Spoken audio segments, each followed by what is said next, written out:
बिस्मिल्लाहिर्रहमानिर्रहीम। हम कंटिन्यू कर रहे हैं अपनी lecture series on the subject of management by Stephen P Robins.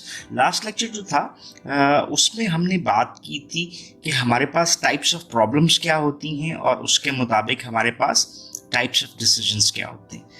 उसमें हमारे पास स्ट्रक्चर्ड प्रॉब्लम्स आई, जहाँ पे हमने स्ट्रक्चर्ड प्रॉब्लम को फेस किया तो वहाँ पे हमने कौन से डिसीजंस किए थे, प्रोग्राम। और जहाँ पे अनस्ट्रक्चर्ड प्रॉब्लम्स आई थी तो वहाँ पे non programmed decisions as a solution आए थे। अभी के लिए हम देखते हैं कि डिसीजन मेकिंग कंडीशंस क्या हो सकती हैं। जब भी किसी डिसीजन को हमने करना है तो मैनेजर फेस कर रहा होता है 3 different conditions. Either he is certain about things, either he feels risk, और he is under the condition of uncertainty. जैसे हमने पहले भी बात किया था कि नॉन प्रोग्राम्ड और प्रोग्राम्ड डिसीजंस में इंफॉर्मेशन के डिफरेंसेस हो सकते हैं। सिमिलरली ये तीनों जो हमारे पास डिसीजन मेकिंग कंडीशंस हैं, ये हमारे डिसीजन की नेचर को चेंज कर सकती हैं। तो सबसे पहले अंडरस्टैंड करने की कोशिश करते हैं कि what do we mean by certainty. General understanding जो है, सर्टन होने से क्या मुराद है, जब मुझे मुकम्मल किसी भी चीज़ का यकीन है। मीन्स ये बेस किसके ऊपर कर रहा है, this is based upon information. और ये कंडीशन कब बनती है, जब मैं कुछ सोचूं कि I have all the relevant information, all consequences of possibility जो हमें नजर आता है वो भी हमें क्लियर है। यहाँ से डिफाइन करते हैं कि आइडियल सिचुएशन किसी भी मैनेजर के डिसीजंस के लिए है, और वो बनती है क्या, सर्टेनिटी। जो कि आइडियल सिचुएशन अमूमन आपको अपने इर्द गिर्द क्या नजर आता है कि शायद एग्जिस्ट ही ना करती हो। Anyway, a situation where a manager can make accurate decisions because the outcomes of every alternative is known. Outcome of every in alternative is known, यानी उसको मुकम्मल यकीन है that he has all the information, he has all the possible consequences of each alternative जो कि वो apply कर सकता है। तो this seems to be more एक आइडियल सिचुएशन। यहाँ पे एग्जांपल दी है, उसको थोड़ा देखते हैं कि एक स्टेट ट्रेजरर डिसाइड करता है where to deposit excess state funds. He knows exactly the interest rate offered by each bank and the amount that will be earned on the fund. He is certain about the outcomes of each alternative. As you might expect, most managers' decisions aren't like this. इसकी छोटी सी example हम अपने एक माहौल के मुताबिक अगर लेना चाहें तो मैंने एक गाड़ी लेनी है जो कि मैं लीज करवाना चाह रहा हूँ। अब लीजिंग के हवाले से आपको डिफरेंट बैंक्स डिफरेंट ऑफर करते हैं। HBL डिफरेंट ऑफर करेगा, BOP डिफरेंट करेगा, मीज़ान डिफरेंट करेगा, XYZ डिफरेंट करेगा। ये कहता है कि जितने भी पब्लिक सेक्टर बैंक है, जितने भी प्राइवेट सेक्टर बैंक्स काम कर रहे हैं, जितनी भी लीजिंग फर्म्स हैं जो लीज पे गाड़ियां देती हैं, मुझे तमाम की इन्फॉर्मेशन है कि हर एक किस बिना पर दे रहा है, हर एक की calculation of interest and the amount which is paid in a specified time period वो मुझे पता है। और मैं उसी की बिना के ऊपर सबसे सस्ती गाड़ी उस बैंक से लेता हूँ जहाँ पे मुझे सबसे कम जो है वो एक्सपेंस करना पड़ता है। So this seems to be an ideal decision which doesn't exist. बहुत सारे मैनेजर्स मैक्सिमम आपको जो नज़र आता है इस बेस पे डिसीजन नहीं करते हुए नज़र आते हैं। अगर हम इसको इस तरह से कंक्लूड करना चाहें कि सर्टेनिटी इज़ वेरी रेयर, जो आपको नज़र आता है कि एक लग्जरी है जो कि कोई भी मैनेजर शायद अपनी लाइफ में फेस करता हुआ नज़र आए। क्लोज करते हैं by the definition, a situation in which a manager can make accurate decisions because all the outcomes are known. Next हमारे पास जो कंडीशन नजर आती है वो क्या है, that is risk. और risk is a far more common situation जो कि फेस कर रहा होता है मैनेजर every day. रिस्क क्या है जी, conditions in which the decision maker is able to estimate the likelihood of certain outcomes. इसको थोड़ा सा एक्सप्लेन करते हैं। मैं आपके लिए एक छोटी सी डायग्राम बनाता हूँ जो आपको बुक से तो नहीं मिलेगी। यहाँ पर हमने क्या रख दिया, सर्टेनिटी, यहाँ पे हमने क्या रख दिया, अनसर्टेनिटी। सर्टेनिटी किसको कहा हमने, जब हमारे पास इंफॉर्मेशन है, हमें अल्टरनेटिव्स का पता है, ठीक है, देन हम कुछ और रख देते हैं जी, हमें अल्टरनेटिव्स की फिर आउटकम्स का पता है, और हम बेस्ट इन्फो रखते हैं, चले जी ये कह दें। अनसर्टेनिटी में इन तमाम चीज़ों को हम नेगेट कर देते हैं कि जब हमें इन चीज़ों को नहीं पता, सो इन्फॉर्मेशन बिल्कुल नेगेट कर दी। ये दो एक्सट्रीम्स होगी, दोनों एक्सट्रीम्स में अमूमन कोई भी इस तरह से एग्जिस्ट नहीं करता। कुछ ना कुछ इन्फॉर्मेशन किसी के पास होती है, और ये भी नहीं पॉसिबल कि सब इन्फॉर्मेशन हो। अब ये जो मैंने लाइनें लगाई हैं, ये क्या है? अनसर्टेनिटी से जितना इस तरफ मूव हम कर रहे हैं, या सर्टेनिटी से जितना हम इस साइड पे मूव कर रहे हैं। सो ये दो चॉइसेस हमारे पास होगी। ये जो मिडिल सिचुएशन हमारे पास नजर आ रही है, ये क्या है? ये है रिस्क। सो अगर सर्टेनिटी की तरफ हम मूव करते जाएंगे, that means we have more information basis, तो हमें क्या नजर आया कि वी हैव लेसर रिस्क। और जितना जितना हम अनसर्टेनिटी पे जाते जाएंगे, उतना ही हमें क्या नजर आता है कि हमारा रिस्क जो है वो बढ़ता जाएगा। सो इसी कॉन्टेक्स्ट में अंडर रिस्क देख लेते हैं कि managers have historical data from past personal experiences और secondary information that lets them assign probabilities to different alternatives. So example की तरफ हम उस तरह से नहीं जाते। रिस्क की कंडीशन के अंदर मैनेजर्स के पास जो बैकग्राउंड इंफॉर्मेशन है, हिस्टोरिकल डाटा मौजूद होता है। इसके अलावा फिर उसके पास पास्ट एक्सपीरियंसेस भी मौजूद होते हैं। और then secondary source of information, secondary source of information जैसे ऑलरेडी पब्लिश्ड रिपोर्ट्स हैं, न्यूज़ आइटम्स आपको मिल जाती हैं, या कुछ डेटाबेसेस मिल जाते हैं, वो आपको सेकेंडरी डाटा सोर्स प्रोवाइड करते हैं। और ये जो सेकेंडरी इंफॉर्मेशन है वो उनको प्रोबेबिलिटीज़ को असेस करने में हेल्प कर सकती है कि अगर वो अल्टरनेटिव ए की तरफ जाएं, अल्टरनेटिव बी की तरफ जाएं, या अल्टरनेटिव सी की तरफ जाएं, तो हमारे पास पॉसिबल आउटकम्स जो हैं वो क्या आ सकती हैं। सो ये तो हमारे पास होगी कंडीशन ऑफ रिस्क। देन हम मूव करते हैं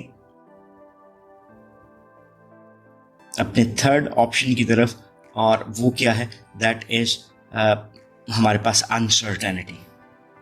So, uncertainty is a situation in which a decision maker has neither a certainty nor reasonable probability estimates available. यानी जैसे मैंने अभी आपको अपने हाथ से एक डायग्राम से बनाकर दिखाई, तो ये वही कंडीशन बनती है। What happens if you face a decision where you are not certain about the outcomes and can't even make reasonable probability estimates? जब हमारे पास ये लेवल ऑफ इंफॉर्मेशन इतना कम है, हम पॉसिबल सॉल्यूशंस को इस तरह से नहीं समझते, पॉसिबल सॉल्यूशन की आउटकम्स क्या आ सकती हैं उसको इतना बेहतर नहीं समझते, तो हम किस कंडीशन में हैं? Under the condition of uncertainty. So managers face decisions making situations of uncertainty. So under these conditions, the choice of alternative is influenced by the limited amount of available information and by the psychological orientation of the decision maker. So दो चीज़ें हमें नजर आई। एक तो पहले ये चीज़ नजर आई कि हमारे पास जो अवेलेबल इंफॉर्मेशन बेसिस हैं वो क्या है। सो जो मिनिमम इंफॉर्मेशन बेसिस हैं, इवन अगर हम उनको भी यूटिलाइज करते हैं तो हम एटलीस्ट इससे रिस्क को हमसे कम कर सकते हैं। एंड देन अपनी साइकोलॉजिकल ओरिएंटेशन के हम जो अपने साइकोलॉजिकल फैक्टर्स हैं, जो अपनी सेंसेस हैं, उसको यूटिलाइज करते हैं और उसकी बिना पर फैसला करने की कोशिश करते हैं। यहाँ पे अब हमारे पास आ जाता है कि एक ऑप्टिमिस्ट मैनेजर जो है वो क्या करेगा। यहाँ पे एक कंडीशन है मैक्सी मैक्स, ये दो चीज़ों को बता रहा है। सो अगर एक ऑप्टिमिस्टिक मैनेजर है, एक पैसिमिस्ट जो कि तमाम चीज़ों को पॉजिटिव लेता है, ऑप्टिमिस्ट में हमने चला गया, तो वो मैक्सी मैक्स डिसीजन करेगा। यानी मैक्सी मैक्सी भी कहा जाता है, मैक्स मैक्स भी कहा जाता है। सो maximising the maximum possible pay of, यानी वो सबसे ज़्यादा जितना बेनिफिट ले सकता है उसने लेने की कोशिश करेगा। अ पैसिमिस्ट जो कि नेगेटिव थॉट्स रखता है will follow a maxi mini choice, maximising the minimum possible pay off. Maximise कर रहा है मिनिमम पॉसिबल पे ऑफ, की जितना कम से कम है उसको हम थोड़ा बढ़ा सकें। And a manager who desires to minimise his maximum regret will opt for mini max, यानी वो जो बिल्कुल नेगेटिव है, अपने नुकसान को कम करना चाह रहा है, वो मिनी मैक्स चॉइस की तरफ जाता है. सो इसकी आगे फर्दर एक एग्जांपल भी दी गई है, लेकिन we don't have to deal with the example. So ये हमारे पास 3 कंडीशंस बन गई जो कि हमारे डिसीजंस को गाइड करती हैं. लास्ट टॉपिक इस लेक्चर के हवाले से है वो डिसीजन मेकिंग स्टाइल का है. हमारे पास एज अ मैनेजर 2 किस्म के आ सकते हैं मैनेजमेंट स्टाइल्स, जो कि लीनियर भी हो सकते हैं और नॉन लीनियर थिंकिंग भी हो सकते हैं. लीनियर थिंकिंग स्टाइल क्या है और नॉन लीनियर थिंकिंग स्टाइल क्या है? यहाँ पे कंडीशन बनाते हैं कि suppose you are a new manager, how will you make decisions? ये अब आपसे एक सवाल बनता है कि अगर आप अपने आप को इस कंडीशन में रखते हो तो आप कैसे फैसला करेंगे. यहाँ पे रिसर्च क्या कहती है कि जो रिसेंट रिसर्च की गई, 4 distinct groups of people says the way a person approaches decisions making is likely affected by his or her thinking style. So research ने ये सपोर्ट किया कि जिस तरह से एक इंडिविजुअल सोच रहा होता है वही चीज़ें उसके डिसीजंस के ऊपर इफेक्ट करती हैं. सो आपका थिंकिंग स्टाइल किन चीज़ों को रिफ्लेक्ट करता है? पहली चीज़ है कि source of information you tend to use, कि आप कौन सा सोर्स ऑफ इंफॉर्मेशन यूज़ करना चाहते हैं. एक्सटर्नल डाटा हो सकता है या फैक्ट्स हो सकते हैं, या फिर इंटरनल सोर्सेज हो सकते हैं, जैसे कि आपकी फीलिंग्स हो गई, आपका इंट्यूशन हो गया. यानी हम बाहर की इंफॉर्मेशन को लेते हैं या अपनी सेल्फ सेंटर्ड जो हमारे डिफरेंट एस्पेक्ट्स हैं उनसे बनी हुई इंफॉर्मेशन को बेस बनाकर चलते हैं. दूसरा ये है कि whether you process that information in a linear way. Linear में हमारे पास रैशनल, लॉजिकल और एनालिटिकल आ जाती हैं, और नॉन लीनियर वे जैसे आप इंट्यूटिव, क्रिएटिव या इनसाइटेडनेस को देख रहे हैं. ये जो चारों डायमेंशंस हैं, इसको अगर हम कोलैप्स करें तो ये हमें 2 डिफरेंट डिसीजन मेकिंग स्टाइल्स दे देते हैं, थिंकिंग स्टाइल्स दे देते हैं. First is the linear thinking style और दूसरा non linear. Linear thinking style क्या है? That is characterised by a person's preference for using external data and facts and processing this information through rational logical thinking to guide decisions and actions. So क्या करता है जी, linear thinking style में कोई भी individual इस अंदाज में सोच रहा है कि उसकी प्रेफरेंस जो है वो है कि एक्सटर्नल डाटा को ले और फैक्ट्स को ले और प्रोसेस करे इस इंफॉर्मेशन को, वो भी इस तरह से रैशनली, लॉजिकली, ताकि वो अपने डिसीजंस को बेहतरीन अंदाज में यूज कर सके. ठीक है, दो हमारे पास चीज़ें आई थी ना कि आप इंटरनल एक्सटर्नल इन्फॉर्मेशन को यूज़ कर सकते हैं. यहाँ पे इन्फॉर्मेशन कौन सी हुई? एक्सटर्नल. फिर दूसरी चीज़ थी कि आप इन्फॉर्मेशन को कैसे प्रोसेस करते हैं, वो रैशनल था, लॉजिकल, एनालिटिकल था, या इंट्यूटिव, क्रिएटिव, इंसाइटफुलनेस था. तो यहाँ पर दोनों चीज़ें पहले वाले फॉर्म में लगी. ठीक है. देन सेकंड क्या आ गया? Non linear thinking style. तो यहाँ पे preference for internal source of information, so feelings and intuition की बेस के ऊपर एक इंडिविजुअल डिसीजन की तरफ जा रहा है, और जब वो प्रोसेसिंग ऑफ इंफॉर्मेशन करता है तो वो इंटरनल इंसाइट यानी फीलिंग्स और हंचेस, उन चीज़ों को, हंच एक आइडिया जो आपको नज़र आ रहा है, उनको अपने डिसीजंस के लिए एज अ गाइडलाइन यूज़ कर रहा होता है. सो ये हमारे पास 2 डिफरेंट जो हैं थिंकिंग स्टाइल्स आ जाते हैं जो कि हमारी डिसीजंस को भी गाइड करते हुए दिखाई देते हैं. सो हमने इस लेक्चर में बुनियादी तौर पे 2 चीज़ों को देखने की कोशिश की. पहली चीज़ जो हमने देखी वो क्या थी कि डिसीजन मेकिंग कंडीशंस क्या होती हैं, और इसमें हमें 3 डिफरेंट कंडीशंस मिली. पहली चीज़ क्या आई? सर्टेनिटी. दूसरी रिस्क. देन तीसरी चीज़ जो हमने देखी वो थी अनसर्टेनिटी. देन हमने देखा कि जो भी मैनेजर्स हैं उनके डिसीजन मेकिंग स्टाइल्स, तो डिसीजन मेकिंग स्टाइल्स के ऊपर रिसर्च ये कहती है कि एक इंडिविजुअल का थिंकिंग जो प्रेफरेंसेस हैं वो उसके स्टाइल को जनरेट करती हैं. वहाँ पे हमने लीनियर थिंकिंग स्टाइल को देखा और नॉन लीनियर थिंकिंग स्टाइल को अंडरस्टैंड करने की कोशिश की. सो ये दोनों स्टाइल्स 2 बेसिस ऑफ इंफॉर्मेशन के ऊपर थे, एक्सटर्नल डाटा और फैक्ट्स, या इंटरनल सोर्सेस ऑफ फीलिंग्स और इंट्यूशन, या फिर हम चीज़ों को, इंफॉर्मेशन को रैशनल, लॉजिकल वे से असेस करने की कोशिश करते हैं, और non linear way that is intuitive, creative thinkingfulness से. सो लीनियर और थिंकिंग स्टाइल और नॉन लीनियर थिंकिंग स्टाइल.